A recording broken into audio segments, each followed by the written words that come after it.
Ty, 133 pages, and then you have the three dissents, which I'm trying to work my way through here. From what you've seen, what do you take away? So the way I see this is that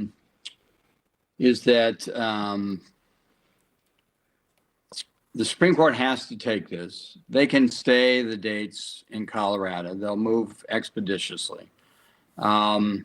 I was struck by the majority opinion and the amount of verbiage devoted to the sort of straw man arguments. The real key issue in this case is Trump an officer of the United States in the context in which that term is used in Article 3 of the 14th Amendment. Right. And in 2010, Chief Justice Roberts explained in Free Enterprise that people don't vote for officers of the United States.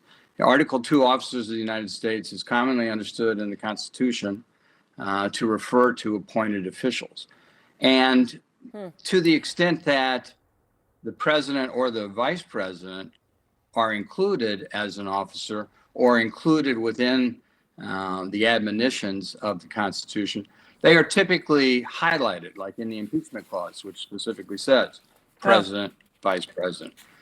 So I think this case will be handled quickly. I think it could be 9-0 in the Supreme Court for Trump. And can I just say, Ty, that would be, I had to emphasize, I don't ever like talking about who appointed whom because you like to just believe in the impartiality of justice. But nonetheless, it has become important. So, because Trump's already pointing out, the Colorado Supreme Court, they were all appointed by Democrats. Okay, sure. It's a 4-3 ruling.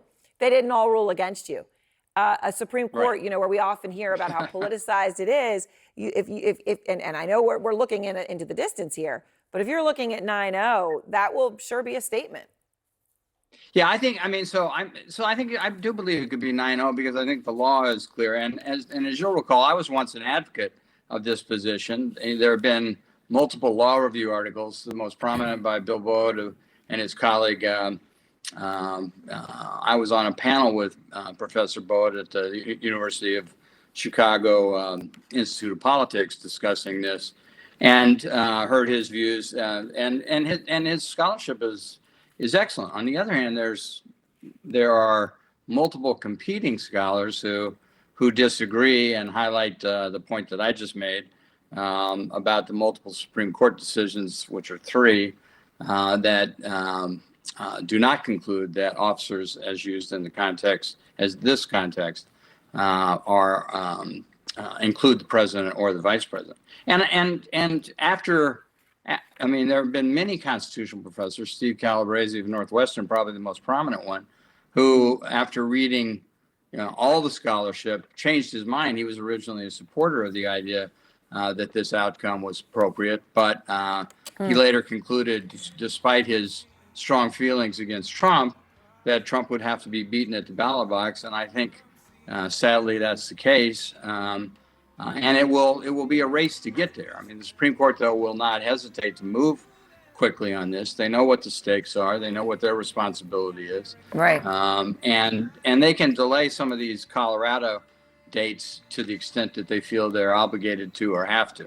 Right. Now, and obviously his name remains on the ballot until they rule one way or the other. Right. That was one of the predicates of the ruling today out of Colorado.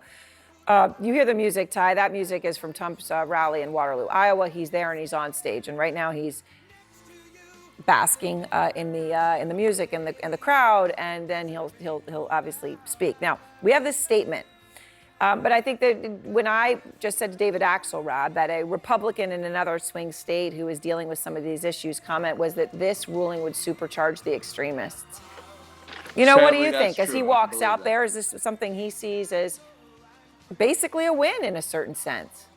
Oh, totally. This vindicates his insistence that this is a political conspiracy to interfere with the election, and that that he's the target, and people shouldn't tolerate that in America. It's doodah, but that's the way he tries to sell this. Now the reality is he committed these crimes in 2021. The Jack Smith's only been on the job for 13 months at most. So this is, justice has moved relatively speedy. This hasn't been stalled to attack the election. No, it is though. I didn't mean to laugh. I wasn't laughing like it was humorous, but speedy, I suppose by the rules of the law. To so many, it doesn't feel that way, but I understand your point. The way the law works, it has, the courts. All right, Ty Cobb, thank you very much. As we get more, we'll be back with Ty.